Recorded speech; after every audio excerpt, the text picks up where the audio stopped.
जैसा आप सभी जानते हैं कि अमेरिका के ऊपर जब 9/11 का हमला हुआ तो उसके बाद अमेरिका अलकायदा के खात्मे के लिए अफगानिस्तान की यात्रा किया। अफगानिस्तान में तत्कालीन तालिबान ने अलकायदा को अपने साथ रहने की जगह दी हुई थी। ओसामा बिन लादेन इनका मोस्ट वांटेड था। उसको खत्म करने के लिए अफगानिस्तान में अमेरिकी सेना नाटो को साथ लेकर पहुंच जाती है। खूब तबाही मचाई जाती है। 2001 से 2021 के बीच में अमेरिका लगभग 20 साल तक अलकायदा को खत्म करने के लिए अफगानिस्तान में खूब हमले करता है और अपना लगभग बेस बना के तैयार हो जाता है। अपने द्वारा स्थापित एक सरकार भी कर देता है, लेकिन जनता को कहीं ना कहीं उसका समर्थन प्राप्त नहीं था। यह सब चलता रहा। अमेरिका ने जब बहुत ज्यादा रिसोर्सेज अफगानिस्तान पर इन्वेस्ट किए तो ट्रंप को राष्ट्रपति बनने पर यह एहसास हुआ कि मैं कहीं ना कहीं अमेरिका को एक मुसीबत से बाहर निकाल सकता हूं, और वो है अफगानिस्तान। इन्होंने वर्ष 2020 के अंदर अफगानिस्तान में तालिबान से डिस्कशन शुरू किए। जैसा आप जानते हैं कि he is a great negotiator. इन्होंने तालिबान से डिस्कशन किया कि हम आपको अफगानिस्तान देकर जाना चाहते हैं, आप अफगानिस्तान पर शासन करिए, हमें सेफ एग्जिट दे दीजिए ताकि दुनिया के सामने हम विजेता के रूप में यहां से बाहर निकलें। अमेरिका ने इसे एक देश को स्वतंत्र होने की तरह दिखाया। तालिबान ने बाकायदा इनके साथ दोहा, कतर की राजधानी में समझौता किया। वही दोहा जिस पर इजराइल ने हमास के लिए हाल ही में हमला किया। वही दोहा जिसको अमेरिका ने ही कहा था कि आप यहां पर अंतर्राष्ट्रीय रूप से आर्बिट्रेशन कर सकते हैं। उसी दोहा पर अमेरिका की शह के साथ इजराइल ने हमला किया था। मैं केवल संदर्भ याद दिला रहा हूं। 2020 में अमेरिका और तालिबान के बीच में इसी दोहा के अंदर बातचीत होती है। जब दोनों के बीच बातचीत होती है तो तय होता है कि आने वाले टाइम में हम अपनी पूरी सेना को यहां से निकाल लेंगे, सत्ता का स्मूथ ट्रांजिशन होगा, तालिबान अब अफगानिस्तान का होगा या अफगानिस्तान अब तालिबान का होगा। ये बात करते करते ट्रंप सत्ता से चले जाते हैं। सत्ता से जाते हैं और नई एंट्री होती है बाइडेन की। बाइडेन जनवरी 2021 में कार्यभार संभालते हैं, लेकिन जो एग्रीमेंट ट्रंप करके चले गए थे अब उन्हें उसे इंप्लीमेंट करना था। चूंकि दोनों की राजनीतिक पार्टियां अलग थी, ऐसे में बाइडेन ट्रंप के फैसले को पलट तो नहीं सकते थे, लेकिन उसमें इतनी कमियां निकाल सकते थे जिससे ट्रंप को हमेशा क्रिटिसाइज किया जाए। हुआ भी यही। बाइडेन ने पूरी सेना को वहां से निकलने का आदेश दे दिया और कहा कि अपने वेपन और जितना भी जरूरी सामान है सब अफगानिस्तान में ही छोड़कर चले आओ। समय बीतता गया और साल 2021 के मध्य तक पहुंचते पहुंचते अमेरिकी सेना अफगानिस्तान को छोड़कर निकल लेती है। उस समय अमेरिकी सेना का सबसे बड़ा जो बेस था, एयरबेस था, हवाई जहाज जहां से उड़ते थे, वो बगराम एयरबेस ही था। अमेरिकी सेना ने लगभग अपने सारे हथियार, वाहन, गोला बारूद, सब चीजें उसी जगह छोड़ दिए जहां पर अफगानिस्तान में उन्होंने बेस बना रखे थे। यह एक साजिश भी थी। अमेरिका चाहता था कि अफगानिस्तान में कभी स्थिरता ना हो। तालिबान के लड़ाकों को जब ये मिसाइलें या फिर ये वेपन्स हाथ लगे तो वो खुद ही आपस में लड़ते झगड़ते रहे, और हुआ भी है। भारत में हुए आतंकी हमलों में कई बार अमेरिका मेड जो गन है उनका इस्तेमाल होते देखा गया है, क्योंकि वो वाया अफगानिस्तान पाकिस्तान होते हुए यहां तक पहुंची हैं। एनीवे, फिर आती है बारी 2021 के बाद के समय की। तालिबान सत्ता में तो आ जाता है, लेकिन उसे दुनिया में स्वीकार्यता नहीं मिलती है, क्योंकि बाइडेन खुद नहीं चाहते थे कि तालिबान को सत्ता मिले, लेकिन करें क्या, ट्रंप समझौता कर गए थे। इसके चलते बाइडेन के रहते कहीं से भी तालिबान को स्वीकार्यता नहीं मिली। दुनिया में किसी ने भी तालिबान को शासन में स्वीकार नहीं किया। व्यवहार सबने रखे, लेकिन तालिबान के एम्बेसी को अपने यहां नहीं खुलने दिया। आज भी भारत बैकडोर चैनल्स के थ्रू तालिबान से बात जरूर करता है। तालिबान के जो लीडर्स हैं वो आपको अब चाइना में जाते हुए, पाकिस्तान में जाते हुए और कई इस्लामिक कंट्रीज में जाते हुए दिखाई देते हैं, लेकिन एक राष्ट्र के रूप में और एक दल के रूप में तालिबान को स्वीकार नहीं किया गया। हालांकि कुछ समय पहले ही रूस ने इसे स्वीकार किया, उन्हें रिकॉग्नाइज किया कि हम आपकी सत्ता को स्वीकारते हैं, लेकिन अमेरिकी प्रभाव इतना जबरदस्त है कि बिना अमेरिका की चाह के कोई भी देश तालिबान की सत्ता स्वीकार नहीं कर रहा था। अमेरिका का सीधा हथकंडा है कि आप इस देश में चुनाव करा लीजिए, हम आपकी सत्ता को मान लेंगे। अब बड़ा सवाल आता है, बड़ा सवाल ये कि बाइडेन चले गए, ट्रंप वापस आए। ये वही ट्रंप जो जाते जाते अफगानिस्तान को तालिबान के हवाले कर गए थे, अब जब ये दोबारा सत्ता में आए हैं तो इनकी मंशा थी, क्या मंशा थी? इनकी मंशा थी कि जिस तालिबान को मैंने कभी अश्योरेंस दिया था कि मैं तुम्हें स्थापित करूंगा, अब बारी है उसे स्थापित करने की। लेकिन ट्रंप आते ही एक नए वायरस के साथ आए थे, नाम उसका टैरिफ था, दुनिया भर में फैलाया, खूब नुकसान पहुंचाया। नॉर्थ कोरिया और अफगानिस्तान ट्रंप के एजेंडे में ही नहीं रहे। लगभग 9 महीने बाद इन्हें अचानक अफगानिस्तान की याद आती है। इनको याद आती है कि अरे यार, हमने अफगानिस्तान तो छोड़ा, उसका एक एयरबेस भी छोड़ दिया। अचानक एयरबेस की याद क्यों आई? असल मायने में इस एयरबेस से ही 1 घंटे की दूरी पर चाइना का जिनजियांग है। जिनजियांग में है काशगर। काशगर वो जगह है जहां पर अमेरिका के अनुसार चाइना ने अपने न्यूक्लियर वेपन रखे हुए हैं, जहां से चाइना न्यूक्लियर मिसाइल दाग सकता है। अमेरिका यह मानता है कि अगर चाइना को कंट्रोल करना है तो पाकिस्तान को तो पाल के रखना ही है, लेकिन पाकिस्तान वो टॉमी है जो किसी के भी फेंके बिस्किट पर पूंछ हिला सकता है। इसीलिए अपने कंट्रोल में पूरी एक जगह और होनी चाहिए। आपको याद होगा, मैंने पहले भी आपको बताया था कि भारत ने नूर खान पर, जो कि पाकिस्तानी एयरबेस है, उस पर जैसे ही हमला किया था, तत्काल प्रभाव से अमेरिका पाकिस्तान के साथ जाकर खड़ा हो गया था। असल मायने में अनडिस्क्लोज्ड तरीके से अमेरिका नूर खान को ऑपरेट करता है। नूर खान एयरबेस भी काशगर के बहुत नजदीक है। ऐसे में अगर कभी भी पाकिस्तान से किसी चीज की अमेरिका को आवश्यकता होगी तो वो नूर खान एयरबेस होगा। ऐसे में पाकिस्तान जो कि कहीं भी लुढ़क सकता है, अमेरिका को उसके लिए काफी ज्यादा भ्रष्टाचार की कीमत चुकानी भी पड़ती है। अगर अफगानिस्तान की बात की जाए तो अफगानिस्तान में बैठा तालिबान लंबे समय से संघर्ष कर रहा है अपनी स्वीकार्यता का, संघर्ष कर रहा है विदेशी निवेश का, संघर्ष कर रहा है विदेशी मुद्रा का। तालिबान चाहता है कि उसके पास भी डॉलर हो। तालिबान चाहता है कि वो केवल हेरोइन बेच करके पैसे ना कमाए, वेपन बेच के पैसे ना कमाए, उसके यहां भी व्यापार के लिए साधन उपलब्ध हों। इसीलिए ट्रंप ने ताजा ताजा दांव चला है। उन्होंने कहा है कि हम चाहते हैं ये बगराम एयरबेस लेना, लेकिन इस बगराम एयरबेस के लिए वो लोग भी हमसे बातचीत करना चाहते हैं। कौन लोग? तालिबान वाले लोग। ऐसा मैं क्यों कह रहा हूं? क्योंकि तालिबान की खुद की मंशा है कि उसका जो फंड अमेरिका ने अपने पास ब्लॉक किया हुआ है। अब आप पूछेंगे तालिबान का कौन सा फंड हो गया जो अमेरिका ने ब्लॉक कर रखा है? असल में साथियों, जब 20 साल तक अमेरिका अफगानिस्तान पर राज करता था, तब अफगानिस्तान में जितने भी प्रकार की आपदाएं आती थी या अफगानिस्तान को जितनी भी प्रकार की मानवीय सहायता दुनिया भर से भेजी जाती थी, उनको पूरी तरह से कस्टोडियन बनकर अमेरिका अपने पास ही रखता था और अपने हिसाब से खर्च करता था। मान लीजिए कि यूएन ने कोई फंड अफगानिस्तान के लिए रिलीज किया तो अमेरिका अपनी तरीके से उन्हें डिस्ट्रीब्यूट कराता था और विश्वास दिलाता था उस समय की अफगानिस्तान सरकार को, करजई वगैरह जब उसमें सरकार में हुआ करते थे, कि आप इस पैसे को हमारी बैंकों में रखो। उन्हीं बैंकों को इसने सील कर दिया जब तालिबान सत्ता में आया। कहा जाता है, यह कहा जाता है वाली बात है कि लगभग 4 बिलियन से अधिक तालिबान का फंड या अफगानिस्तान का फंड आज भी अमेरिकी बैंकों में बंद है।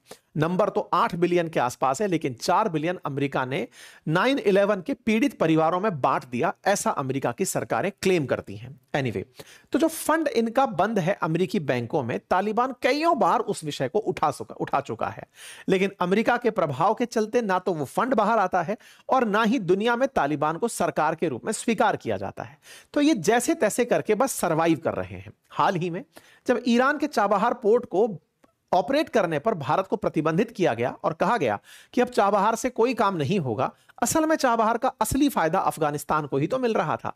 लेकिन अब उस अफगानिस्तान को यह कह करके कि हम तो ईरान को सैंक्शन कर रहे हैं, उसने अफगानिस्तान को आइसोलेट कर दिया है। ट्रंप की हमेशा आदत रही है, पहले वो सामने वाले देश को परेशान करते हैं, उसके बाद उसे नेगोशिएशन टेबल पर बुलाते हैं। आप चाहे जिस भी देश को देख लें, पहले चाइना को 245% टैरिफ से लादा, फिर कहा टिकटॉक दे दो 50% टैरिफ लगा दूंगा। आज भारत के साथ 50% टैरिफ लगाया, लेकिन भारत से कहा जा रहा है कि तुम हमारी मक्का खरीद लो, जीएम क्रॉप्स खरीद लो, हमारे यहां से नॉनवेज मिल्क खरीद लो और अपनी कंपनियों से कहो हमारी कंपनियों को आने दो अपने देश के अंदर, आ जाओ, ट्रेड टॉक कर लेंगे। तो हमेशा अमेरिका ने, मतलब ट्रंप के काल में, यह तरीका अपनाया कि पहले सामने वाले पर खूब सारा टैरिफ लगाकर उसे यह एहसास दिलाओ कि वो क्या है, यानी अमेरिका उसके जीवन में कितना महत्वपूर्ण है। तो तालिबान तो ऑलरेडी पीड़ित है, तो उसे तो अमेरिका का प्रभाव पहले से पता है और अगर उसे यह कह दिया जाए कि केवल एयरबेस हमें लीज पर दे दो, वैसे ही जैसे कतर ने अपने यहां पर दोहा में सेंटकॉम का मुख्यालय खुलवा रखा है, ऐसे ही अफगानिस्तान को अमेरिका ऑफर करेगा कि आप भी आने वाले समय में कतर बन सकते हैं, आप भी अपने यहां दुबई की तरह बहुत सारे लोगों को इनवाइट कर सकते हैं, बस हमें एक एयरबेस यहां पर दे दो। हम तुम पर कंट्रोल नहीं करना चाहते, हम चाइना पर कंट्रोल करना चाहते हैं। असल में अमेरिका चाहता है कि वो चाइना पर कभी भी अगर कंट्रोल करने की स्थिति में हो या फिर हमला करने की स्थिति में हो तो उसके पास केवल नूर खान ही नहीं, इनके पास बगराम एयरबेस भी होना चाहिए। आपको यह भी याद होगा, मैंने पहले भी आपको बताया है कि अफगानिस्तान असल मायने में अमेरिका के लिए अलकायदा को खत्म करने की जगह नहीं, असल में यूएसएसआर और चाइना को काउंटर करने की जगह के रूप में निकला था। लेकिन अमेरिका का खूब रिसोर्स खर्च हुआ, खूब सैनिक मरे, खूब सारा इन्वेस्टमेंट हुआ, तो इन्होंने उसे छोड़ना बेहतर समझा। अब व्यापारी ट्रंप का शासन है, संभवतया वो तालिबान को इस बार ऑफर करें कि अगर अपने जमा हुए फंड वापस चाहते हो, दुनिया में स्वीकार्यता चाहते हो, बिल्कुल वैसे ही जैसे सीरिया में अल सुजा को दी गई, जैसे सीरिया के अंदर अमेरिका ने अपने मोस्ट वांटेड आतंकी को राष्ट्रपति बना दिया, बिल्कुल वैसे ही अगर तुम भी चाहते हो कि तालिबान को अब गुड तालिबान कहा जाए, तो मैं तुम्हें काउंटर ऑफर देता हूं। और मुझे यह लगता है कि अमेरिका अब तालिबान से इसी तरह का नेगोशिएशन करेगा। रीजन है क्योंकि चाइना कहीं ना कहीं बहुत तेजी से अफगानिस्तान में अपना प्रभाव फैला रहा है। अफगानिस्तान में साथियों रेयर अर्थ मिनरल्स हैं और चाइना चाहता है कि पाकिस्तान के साथ साथ अफगानिस्तान भी उसके पास हो। इस बात पर जब चाइना से पूछा गया कि अमेरिका आपके लिए इस एयरबेस को चाहता है, उसने कड़ी प्रतिक्रिया दी और उस कड़ी प्रतिक्रिया में कहीं ना कहीं वो प्रतिक्रिया तालिबान को भड़काने जैसी थी। तालिबान से भी पूछा गया तो अमेरिका का तो स्टैंड एकदम क्लियर है, वो किसी से डरते तो है नहीं, उनको तो ये बताना है कि हमने व्यापारिक ऑप्शन दिए हैं। अब मैं आपको मैप पर भी इस जगह को दिखा देता हूं। देखिए ये रहा काबुल और काबुल से 60 किलोमीटर की ऊंचाई पर यह है बगराम एयरबेस। ऊंचाई मतलब माफी चाहूंगा, दूरी पर, पहाड़ों की तरफ, उत्तर की तरफ। तो बगराम एयरबेस यहां पर स्थित है और यह जो बगराम एयरबेस है यहां से 1 घंटे की फ्लाइट डिस्टेंस पर चाइना है। आप पूछेंगे इतना दूर है, असल में अमेरिका तो बहुत दूर बैठा है। उसे चाइना के इस जिनजियांग प्रोविंस के अंदर, ये चाइना का जो बॉर्डर ताजिकिस्तान से लगता है, यहीं पर एक राज्य है जिसका नाम जिनजियांग है, उसी में एक जगह है जिसका नाम काशगर है और उन काशगर के अंदर ही चाइना ने अपने न्यूक्लियर वेपन छुपा कर रखे हैं। यह ऐसा अमेरिका का मानना है, ठीक है। तो यहां पर आप तस्वीरों के माध्यम से काबुल और काबुल के ऊपर बगराम को देख सकते हैं और चाइना को यहां से बहुत इजीली रीच किया जा सकता है। काबुल से ऊपर जो परवान नाम की जगह है वहां पर यह स्थित है। इंटरेस्टिंग है, काशगर से जुड़ी हुई 2.5 किलोमीटर लंबी सुरंग जिसके माध्यम से काबुल को मजार शरीफ और उत्तर में अन्य शहरों से जोड़ा जाता है। अब मैं थोड़ा सा आपको बगराम का इतिहास भी बता देता हूं। असल में साथियों, जब द्वितीय विश्व युद्ध खत्म हुआ, द्वितीय विश्व युद्ध के खत्म होने पर कोल्ड वॉर शुरू हुआ और वो कोल्ड वॉर था अमेरिका और यूएसएसआर के बीच में। और जो यूएसएसआर था उसने अमेरिका को जहां जहां पर प्रभावशाली होना था वहां पर टक्कर देने के लिए अपने बेसेस बनाए थे। सोवियत रूस ने 1950s के दौर में अफगानिस्तान के अंदर अपना एयरबेस बनाया, उसका नाम काशगर एयरबेस रखा गया। ये जो काशगर एयरबेस असल में अफगानिस्तान में है, ये सोवियत रूस की पैदाइश है। सोवियत रूस ने अपने कालखंड में, देखिए सोवियत रूस खत्म हुआ 1991 में, लगभग 30 साल तक और भी 40 साल तक सोवियत रूस का ही इस पर कब्जा रहा। 1990 के बाद में तालिबान और उत्तरी गठबंधन के लड़ाकों को, और वो तालिबान जैसे कभी अमेरिका ने खड़ा किया था। यह बड़ी ही इंटरेस्टिंग कहानी है कि तालिबान असल में उपज अमेरिका की ही थी और उस तालिबान असल में था क्या, स्टूडेंट्स का ग्रुप था जिसको अमेरिका ने बिल्कुल वैसे ही जैसे बांग्लादेश के अंदर स्टूडेंट्स को मोटिवेट करके सत्ता बदलवा दी, ऐसे ही तालिबान के अंदर स्टूडेंट्स, तालिब मतलब शिक्षा लेने वाले जो तालिबानी थे, इन्हें उकसा करके यह कार्यक्रम करवाया गया था। तो यहां से इन्होंने सोवियत रूस को भगाया। सोवियत रूस 1991 में 15 देशों में टूट गया और वो अपनी ही उलझनों में उलझ गया। तालिबान को लगा कि उसने सोवियत रूस को पछाड़ दिया है और उसने लगभग अपने तरीके से मतलब सत्ता को कब्जे में रख लिया। सत्ता कब्जे में रही 1990 से 2001 के बीच में, जब तालिबान का शासन अफगानिस्तान में रहा। उत्तरी गुट के लड़ाकों के पास में यह कंट्रोल रहा, लेकिन 2001 में यही तालिबान के लड़ाकों को लगा कि इन्होंने तो सोवियत रूस को पछाड़ दिया है, ये तो अब चाहे तो अमेरिका को भी पछाड़ सकते हैं, क्योंकि सोवियत रूस ने भी वही पैंतरेबाजी तालिबान पर अपना ली जो अमेरिका ने अपनाई थी, भ्रष्टाचार की। हुआ भी यही, अलकायदा ने शरण तालिबान के पास ली। अलकायदा निकल करके मारने पहुंच गया अमेरिका में। अमेरिका को बुरा लगा और लौटकर अमेरिका इन पर सफाई के लिए आ गया कि ये जिन्न हमने ही तो पाला था और ये हम ही को खा गया। ऐसा करते हुए 2001 में अलकायदा के खात्मे के नाम पर अमेरिका अफगानिस्तान पहुंचता है और सबसे पहले कंट्रोल इसी बगराम एयरबेस पर लेता है। 2001 से 2021 तक यह बगराम एयरबेस अमेरिका के कंट्रोल में रहा। अमेरिका ने यहां पर बहुत सारा निर्माण कराया, अपनी सेना को यहां पर पूरी तरह सजा दिया। ये कुछ तस्वीरें हैं जिससे आप अंदाजा लगा सकते हैं कि अमेरिका ने यहां पर कितना तरीके से अपने आप को सेटल किया हुआ था। आप सोचें कि ये वो एयरबेस था जहां पर राष्ट्रपति भी गुपचुप तरीके से पहुंचा करते थे। ऐसी ही एक तस्वीर जॉर्ज डब्ल्यू बुश की है। यहां पर अमेरिकी सेना का मोरल बूस्ट रखने के लिए अमेरिकी ब्रांड्स का यहां पर ट्रक जाते हुए आप देख सकते हैं। बसी हुई बसावट देख सकते हैं। एयरबेस पर केवल एयर स्ट्रिप नहीं, पूरी तरह एक शहर बना हुआ था। इस शहर में 60 बेड का एक अस्पताल, पिक्चर हॉल, तमाम प्रकार की सुविधाएं उपलब्ध थी। यह वही एयरबेस था जो 2020 तक अमेरिका के लिए अफगानिस्तान में सबसे बड़ी एसेट थी। यह वही एयरबेस था जिसे अफगानिस्तान से निकलते समय अमेरिका खाली तो नहीं करना चाहता था, लेकिन मजबूरी थी कि यहां पर बचाव कैसे किया जाएगा, अमेरिकी सैनिकों को तालिबान से कैसे बचाया जाएगा। क्योंकि तालिबान ने जैसे ही 15 अगस्त 2021 को अफगानिस्तान पर कब्जा किया, तस्वीरें बड़ी ही हास्यास्पद थी कि शासन अब किन के हाथों में होगा। आप एक तस्वीर और देख सकते हैं। जब अमेरिका यहां से चला गया तो यह बगराम एयरबेस कुछ इस तरह से दिखाई दिया। यहां पर बंकर दिखे, बने हुए शहर की तरह घर दिखे।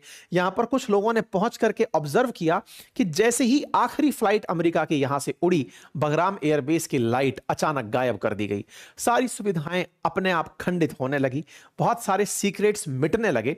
बगराम एयरबेस पर अफगानिस्तान के लड़ाकों ने पहुंचकर जब पाया तो मशीनें वहीं थी, लेकिन अमेरिकी सैनिक एक भी यहां पर नहीं था। यह पूरा शहर जो बसा हुआ आपको दिख रहा है बगराम का, यह पूरी तरह से अमेरिका का एक बसाया हुआ शहर था। इस शहर को ही अब ट्रंप वापस चाहते हैं। उनका कहना है कि मैं झगड़ कर नहीं चाहता कि अमेरिका युद्ध करके इसे ले। वो इसे नेगोशिएशन के थ्रू लेंगे और उन्हें बहुत आसानी से समझाएंगे कि देखो, दोहा ने भी तो, यानी कतर ने भी तो अपने यहां पर सेंटकॉम का मुख्यालय बनाया हुआ है। अगर आप अमेरिका की वजह से किसी देश की तरफ से स्वीकारोक्ति पाते हैं, निवेश पाते हैं, तो केवल बगराम देकर के क्यों ना अपनी सारी प्रॉब्लम सॉल्व कर जाते हैं। और संभवतया यह काम करने में अमेरिका कामयाब भी होगा। बगराम की स्थिति बहुत स्ट्रेटेजिकली इंपॉर्टेंट है। यहां से चाइना और रूस को तो कंट्रोल किया ही जा सकता है, साथ ही साथ ईरान अगर भविष्य में न्यूक्लियर शक्ति बनता है तो भी वो अफगानिस्तान का पड़ोसी रहेगा, और पाकिस्तान जो पलटू है उसे भी कंट्रोल यहां से किया जा सकता है। तो ईरान हो या चाइना, दोनों ही अगर बगराम से कंट्रोल हो तो फिर इसे लिया क्यों ना जाए। बस यही सोच करके ट्रंप ने भाषण दे दिया है। यहां पर आप देख सकते हैं काशगर, और साथ ही साथ में यहां पर लोप नूर न्यूक्लियर बेस, ये बहुत नजदीक है, 1 घंटे की फ्लाइट डिस्टेंस पर है। तो चाइना भी इस बगराम को लेने का प्रयास कर रहा था, ऐसा अमेरिका की मीडिया ने चर्चा में लिया था। बस इसी बात को ट्रंप ने 2024 में अपने इलेक्शन कैंपेन में भी उठाया था कि हमने बगराम छोड़कर गलती की, हम चाइना को उस बगराम को नहीं लेने दे सकते। यहां पर रेयर अर्थ मिनरल्स हैं, ये अलग पार्ट है, लेकिन चाइना इसे लेकर अमेरिका को बाहर करने का जो प्रयास कर रहा है, ट्रंप शायद उसे नहीं होने देंगे और संभवतया वो अफगानिस्तान से इसे लेने में कामयाब होंगे। एक और जानकारी, ट्रंप जब खुद राष्ट्रपति थे तब वो भी यहां पर गुपचुप तरीके से पहुंचे थे। ये तस्वीरें बाद में बाहर आई। उन्होंने सिक्योरिटी रीजन से अफगानिस्तान को नहीं बताया था, अदरवाइज तालिबान उनके स्वागत में मिसाइलें चला सकता था। ऐसे में वो चुपचाप पहुंचते हैं, तस्वीरें खिंचाते हैं और लौटकर वापस चले आते हैं। कुल मिलाकर बगराम की कहानी आपको अगर समझ में आ गई हो तो आप अपनी तरफ से इसे अपने अन्य साथियों से साझा कर सकते हैं। चैनल पर नए हैं तो चैनल को सब्सक्राइब कर लीजिए। आप इस विषय पर क्या सोचते हैं, अपनी राय कमेंट बॉक्स में जरूर रखिए। फिलहाल के लिए इतना ही।